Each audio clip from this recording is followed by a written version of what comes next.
Hello, YouTube! My name is Scott, and I just got around to watching Cobra Kai.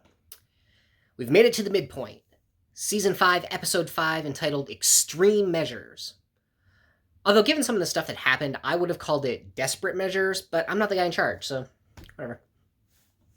There's a lot of really good stuff in this. One really good karate fight. It was probably good technically speaking, but depending on which side you're on, it wasn't that great. A lot of moments of character growth, pretty much all around. And as usual, I'm not entirely sure where to start. No, actually, I do know a good place to start. So it turns out when Amanda left and took the kids, she took them to Ohio, because that's where she's from. And after a little bit at her mom's place, Amanda and the kids went out with her cousin Jessica. Now, I didn't know this. I needed movie clips to tell me. But Amanda's cousin Jessica was the one who was originally out in California and actually knew Daniel for a while. And she was able to fill Amanda in on exactly how bad Terry Silver was for him back in the day. Like, specifically, the stuff he was doing to try and drive a wedge between Daniel and Mr. Miyagi. So, Amanda's got a better understanding of exactly how bad Terry Silver actually is. And the best part is, it didn't even end there, because while they were out, a bunch of old mean girl bitches that Amanda and Jessica used to know back in the day decided to start some shit, and Sam came in to help, because like, two of these women had Amanda restrained, and the third one's obviously going to mess her up. I'm not sure entirely what that was about. Like, they seemed to have some kind of respect for Amanda after that whole thing with the baseball bat and the vehicular damage, but it was turning into a total catfight with a bunch of Karens. So, but anyway, Sam came in and kicked her, and they all ran for some reason.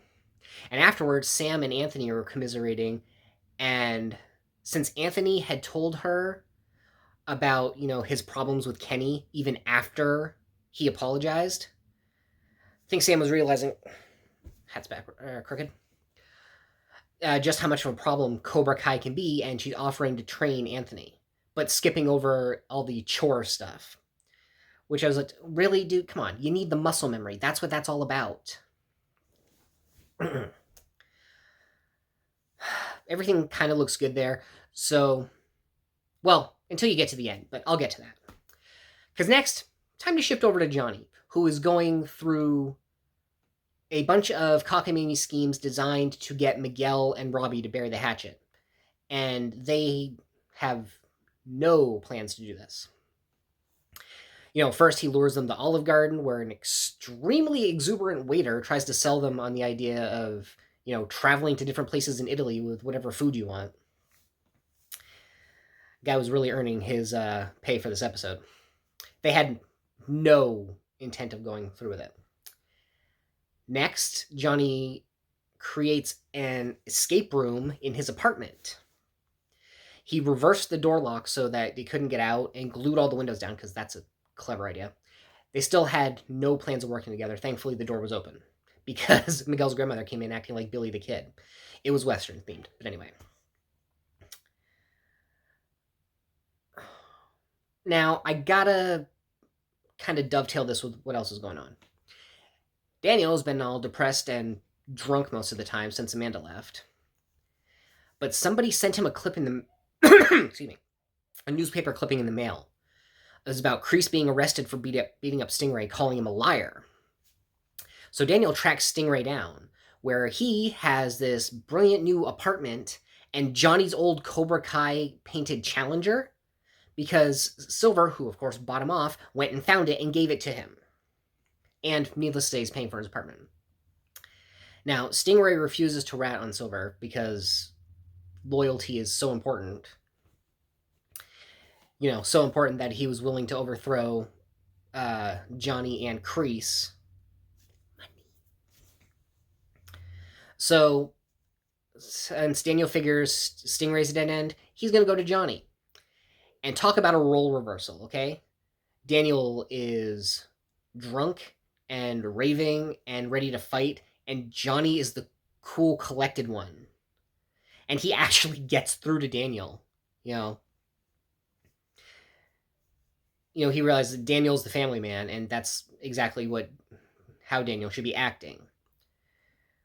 And Daniel's telling Johnny that he could probably use a little more of like Johnny Classic.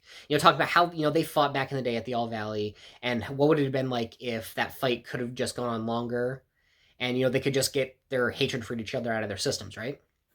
So Johnny gets the brilliant idea to do that with Miguel and Robbie, and of course they go along with it because they've kind of been itching for a chance to get at each other, and they beat each other down. And I was freaking out at one point because they get up to the top level of this apartment and was like, oh no, not a balcony, not another balcony. And it gets to the point where the roles are reversed, where Miguel has a chance, really does kind of have a chance to knock Robbie off the balcony, but he doesn't do it. And he calms down, and they talk it out. Don't know if they're exactly friends, but they're not trying to kill each other anymore, which is good. And Johnny, comes along and mistakenly lets it slip that they're going to be having a baby. And I was entirely wrong on that because I thought Robbie and or Miguel would have a problem with it, and they hug it out because they're really excited. And it's right at the end, when Robbie's having dinner over at the Diaz place, that Johnny realizes maybe Daniel could use his help. And you know what? Daniel could use his help because after all that, he went back to Stingray's apartment, after Chosen was going to leave, saying that he'd failed Daniel, but no, Daniel admits that all his failures were his own. And they're friends. I think it's good that Daniel and Chosen are friends. But Daniel goes to Stingray's apartment to, apologize, brings him a new PlayStation because he kind of broke Stingray's old one. But Stingray isn't there. Silver is. And Daniel just wants to be like, okay, you win, I'm done. Silver isn't having any of it. Apparently, it's not enough that he's taken over karate in the valley. It's not enough that he threatened Daniel's marriage. He literally says, how do you think it's going to feel when I put Cobra Kai gis on both of your kids?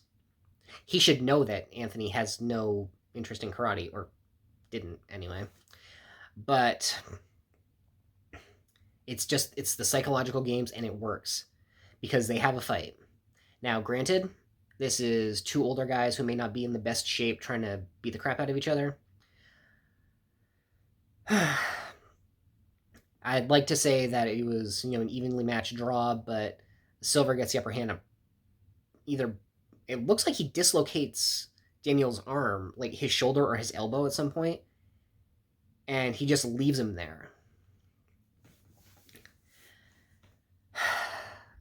But the end, like, Silver is obviously not done, but I don't think he realizes everyone is allying behind him, or against him. Sorry. Well, Daniel's commiserating at home. Amanda's there. She got back from Ohio really fast with the kids, it seems like. Chosen is there. Johnny shows up. And at the same time, Tori is talking to someone you don't immediately see. Get, voiceover of her over the people she's talking about. And it's not only are all the forces being marshaled together. After this slow pan, you realize, wait a minute, is she in... She's not in lockup. What's going on? You realize she's talking to Kreese. And Kreese, well, obviously he's ready to take Silver down as well. So maybe they couldn't get through to Stingray, but there's a small army massing against Terry Silver, and I am here for it. Are they going to pull the same thing they did like last season, where like you thought the All Valley was going to be at the end, and then it was the second to last episode? Did I get that right? I think it... Oh, no, they spread that over 2, didn't they? Never mind. Don't mind me. I am just so ready for all of this. Anyway, what do you guys think? Leave a comment down below, like the video, share it around, subscribe if you feel so inclined. Hit that bell icon for notifications for when I put another one up. And until next time, I have been Scott, and this has been Just Got Around to Watching, an offshoot of opinions no one cares about.